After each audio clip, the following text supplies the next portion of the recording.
kita menjaga hak sesama bertetangga. Bahkan Nabi saking mewajibkannya sampai-sampai mengulang sumpahnya sebanyak 3 kali. Menafikan iman, meniadakan kesempurnaan iman bagi orang yang telah mengganggu tetangganya. Karena tidak diragukan setiap orang yang membuat kesalahan atau maksiat, maka dia orang yang kurang di dalam imannya.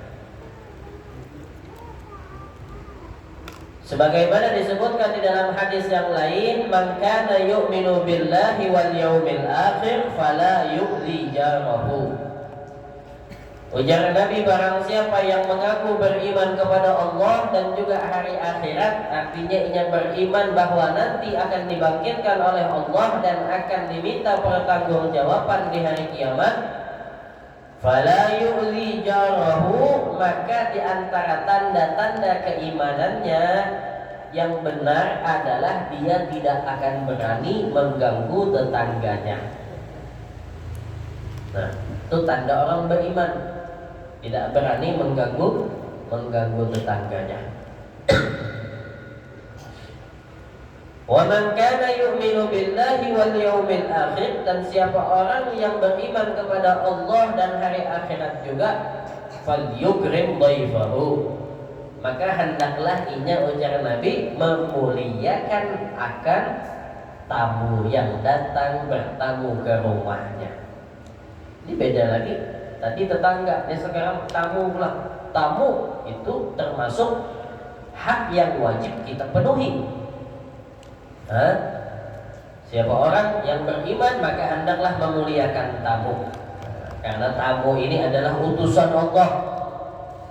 Makanya wajib di dalam Islam kita itu untuk memuliakan yang namanya tamu, dijamu.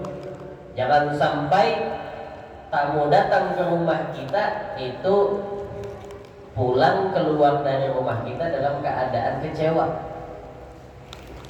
atau kelaparan. Misalnya tamu datang siang dari jam 11, nah kita paham aja ini makan siang, maka siapkan makan siangnya, dijamu. Dan orang yang menjamu tamu itu tidak akan pernah rugi. Artinya apa? Karena dia menjamu tamunya Allah Ta'ala, maka pasti akan diganti 2 kali lipat rezekinya oleh Allah Subhanahu wa Ta'ala. Nabi Ibrahim alaihissalam adalah termasuk seorang nabi yang mana di dalam umur hidup sidin kada pernah makan sorangan.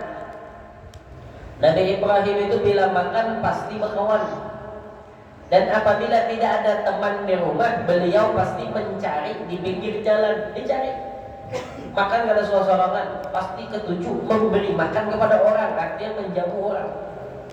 Ada orang lewat, bawahi makan. Ada orang lewat, bawahi makan. Itu adatnya Nabi Ibrahim alaihissalam. Orang yang memuliakan tamu maka akan dimuliakan oleh Allah Subhanahu wa Ta'ala. Tamu adalah raja, ya kan? Makanya dikatakan apa? Anggap aja rumah soran. Tapi kita sebagai tamu juga harus tahu diri. Ini kadang ada orang yang menuntut ingin dimuliakan sebagai tamu, tapi yang jadi tamu kada tahu diri. Bertamu pun juga di dalam Islam ada adabnya, kada asal-asalan. Di antaranya kada boleh bertamu itu di atas lewat dari waktu Isya. Itu sebenarnya begitu. Waktu Isya atau waktu Asya. Sampai jam berapa? 8 atau 9 kurang. Itu kada boleh lewat dari situ. Karena dianjurkan kalau kada penting benar, atau misalnya sudah ada terjanji lawan sahibul bait, tapi sahibul bait yang mengatur. Kita malam aja ke rumah lah, padaku jam 10, itu kada apa-apa, karena sahibul bait yang menyepakati dari awal. Tapi apun kita tiba-tiba aja, aku hendak beelang lah, kok ada si Ano jam 10, kada boleh.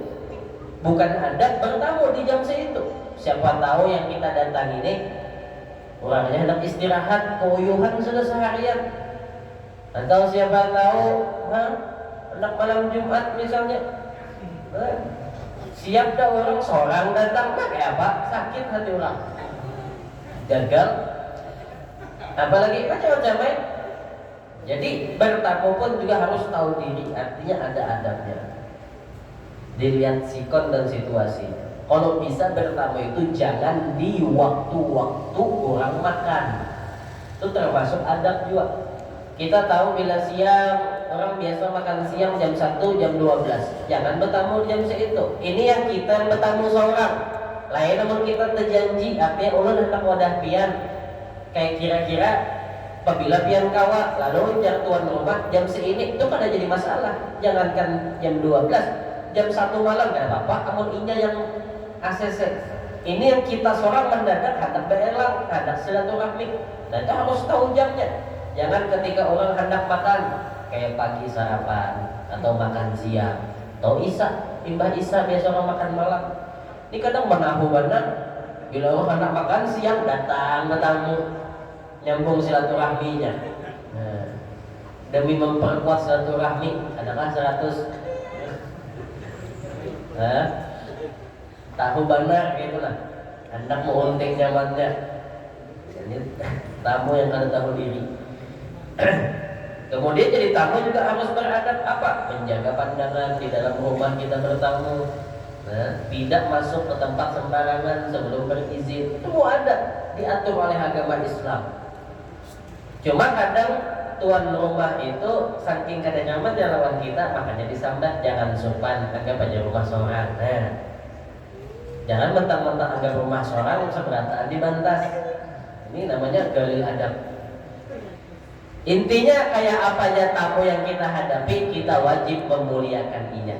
Kalau bisa itu walaupun kadada diada-adakan, jangan menjamu tamu karena kada rugi. Tamu itu disambut kemudian hendak kulit diantar, itu adab daripada adabnya kita memuliakan tamu. Urusan tamu datang jam berapa itu urusan inya. Tapi kebalikannya, namun kita jadi tamu, kita juga harus memakai adab. Itu tadi.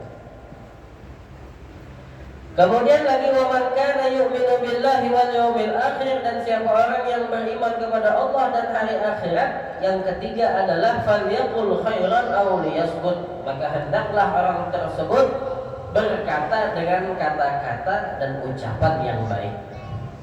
Artinya tidak ada yang keluar dari mulutnya kecuali adalah kebaikan. Kebaikan di dalam akhirat atau kebaikan yang ada di dalam keuntungan dunia. Atau apabila tidak bisa mengatakan atau mengucapkan sesuatu yang baik, hendaklah orang tersebut diam. Apabila berbicara adalah perak atau mutiara, maka diam adalah emas. Kan kayak itu. Kalau orang banyak pandang, otomatis juga banyak salahnya pasti ada. Tapi kalau berdiam itu terdapat kebaikan dan keberuntungan dan keselamatan di dalam diam tersebut. Nah, ini 3 tanda orang yang sempurna imannya kepada Allah dan hari akhirat. Yang pertama, tidak mengganggu tetangganya, dan apabila disakiti oleh tetangga diganggu dia sabar. Kemudian yang kedua adalah memuliakan tamu, karena tamu itu adalah bahagian dari tamunya Allah Subhanahu wa ta'ala. Kemudian yang ketiga adalah berkata-kata yang baik, atau kalau tidak bisa hendaklah dia memilih lebih banyak diam, karena di dalam diam terdapat kemuliaan yang sangat banyak. Orang yang banyak diam, orang banyak diam itu selamat. Yang pertama, selamat daripada yang namanya kebodohan. Orang bungul tuh, tapi nya berdiam. Kada tahu orang kodenya bungul, nya berdiam aja masalahnya. Tapi kalau orang bungul banyak pander, padahal dia sendiri yang mengungkap atau mengungkit dirinya itu pada bodoh, jahil. Kenapa? Karena dari ucapannya.